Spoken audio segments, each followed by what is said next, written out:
ποίημα μου είναι αφιερωμένο σε όλους τους λαϊκούς ποιητές που έφυγαν και στον Ατσίκο μου Πεζενοβικάλιν και ιδίως τον τελευταίο που έφυγε, τον Ανδρέα Μαπούρ. Ο Γιασίδης, ο Καρνέρας και ο Μαπούρας μας προχτές, κρίμα του και φύγαν όλοι οι καλοί οι ποιητές. Ο Ανδρέας ο Μαπούρας με τον άζυνο της Πάφου κάποτε συνεταιρέψαν τα ποίηματα να γράφουν. Έκαμνε τον και το ψάλτη. Ετραούα και μανές. Είχε και καλόν ταλέντο για κυπριακές φωνές. Ετραούησαν με όλους. Τσάπισμαν είτε μανέν. Εμπαρκάζαν να οδέρουν, πάντα βαδεύουν μανέν. Το Χαμπίν, τον Κατσαντών, το Ξενήν και τον Μινάν, τον Κατσάρα, τον Κακίν και τον Γιωράν, τον Μεγόπουλο και πρόσφυγαν πολλούς και τον Χαπέκ, πολλούς τραγουδιστές, πολλούς και τον Γιαπούραν και πρώτον ή δεύτερον εβάλλαν τον Μαπούρ. Επούλεν τα ποίηματα της Κύπρου γύρου. Εγόραζεν τα ο λαός, εμοιάζαν του ομήρου. Τούτη γιορτή είναι τίματη σχεδόν 60 χρόνια. Από μητσής, μεσήλικος και γέρος με τα γόνια. Στον δήμαρχο εμπούν να πω, τίμια και στανάτα στη σκάλα να το γράψουν συντόρμα του μια στράτα. Που πούνε τα ποίηματα, τες στράτες του Βουβούραν,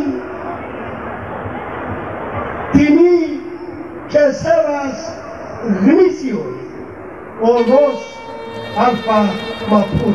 Ευχαριστώ.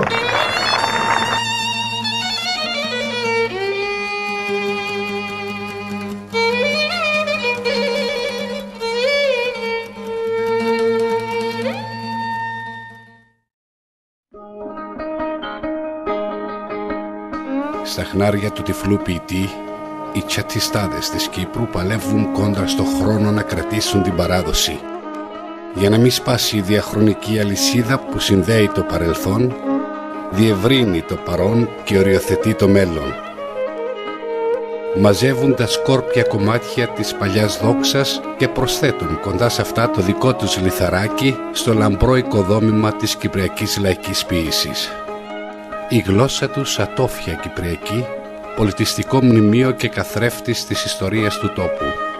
Μέσα σε ένα 15σύλλαβο δύστιχο, με αξιοθαύμαστη ομοιοκαταληξία και περισσή δεξιότητα, εμπερικλείουν τη λαϊκή θυμοσοφία, απάβγασμα βιωματικών εμπειριών, μα και πλούτος ανεκτήμητος του ίδιου του λαού.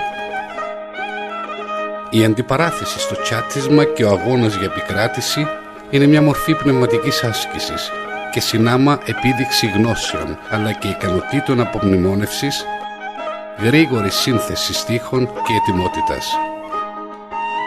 Ο τσατσιστής υπερασπίζεται με πάθος το γόητρο του. Επιζητά την αποδοχή μέσα από το ζεστό χειροκρότημα, αρέσκεται να τον θαυμάζουν και ταυτόχρονα απαιτεί να τον σέβονται οι αντίπαλοι του.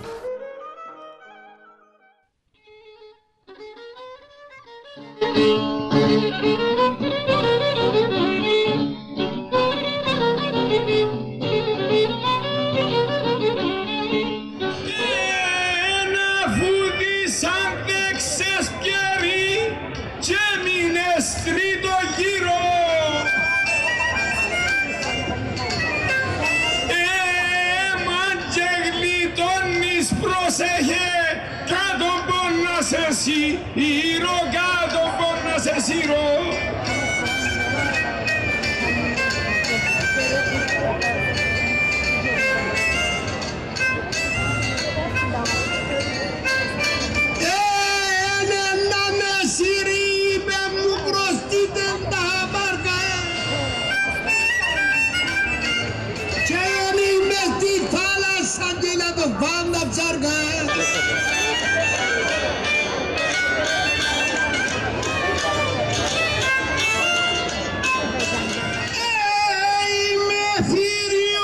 απόψε ρε που στέκουμε μπρος σου.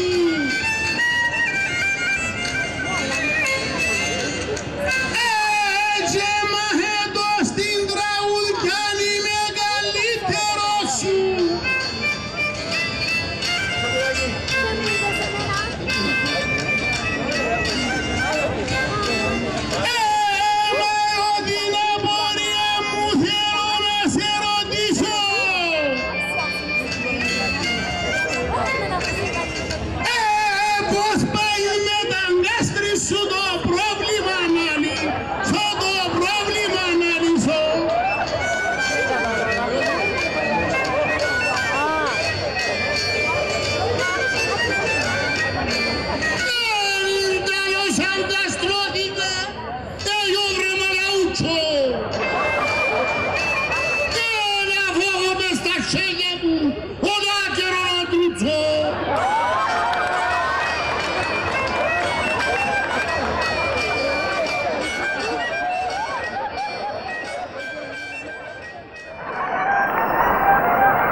Και ρέπει η φωνή σου.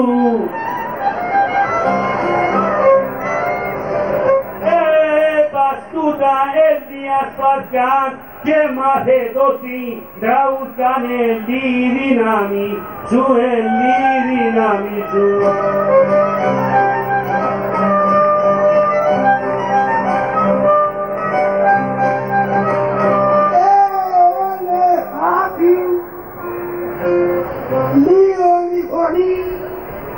Ulos omanlas, amma olumuna yerna çevlosan naksurabi.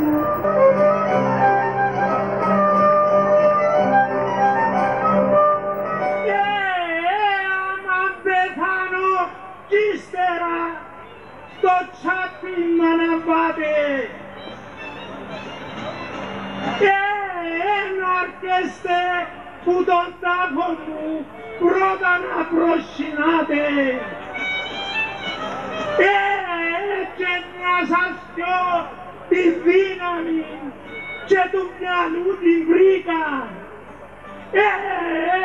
και γιώμε σαν τον δίμονα που και νεκρόσεβη κάπου και νεκρόσεβικα. Μας καμπόσα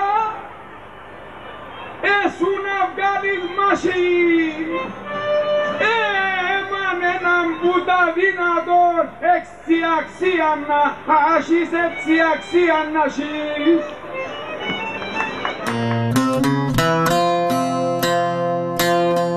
Οι παλιές φόρμες είναι ακόμη σε ευρεία χρήση. Κοντά σε αυτές ο ικανός τσατιστής προσθέτει τον δικό του λόγο, την προσωπικότητα και το στυλ. Οι κανόνες του αγώνα αυστηροί. Το έμετρο 15σύλλαβο περιορίζεται σε 2 μόνο στίχους. Ο χρόνος για να δοθεί απάντηση στην πρόκληση περιορισμένος. Καθορίζεται από την μουσική. Η απάντηση πρέπει να είναι σχετική με το θέμα και ταυτόχρονα με ευελιξία και δεξιότητα να ανοίγονται συνεχώς νέα μέτωπα αντιπαράθεσης με καινούριο θεματολόγιο. Οι ποιητικοί αγώνες αναβιώνουν κάθε χρόνο στη Λάρνακα με μεγάλη επιτυχία που διασφαλίζεται μέσα από την μαζική προσέλευση του κόσμου. Πόσο όμως θα διαρκέσει αυτό, αφού ένας-ένας οι παλιοί τσατιστάδες φεύγουν, χωρίς ποτέ να παρουσιάζονται καινούργοι για να συμπληρώσουν τα κενά. Τα τσατιστά με μια μακραίωνη ιστορία που χάνεται στα βάθη των αιώνων κινδυνεύουν με αφανισμό. Και κάθε φορά που χάνεται ένας συνδετικός κρίκος με το παρελθόν, η ανθρωπότητα γίνεται φτωχότερη, αφού όπως λέει και ο λαϊκός ποιητής, αλήτων που τες ρίζες του τσίνων που ξομακρίζει, με που τον ήλιον ρίζει φως, μήτε πατρίδα ρίζει.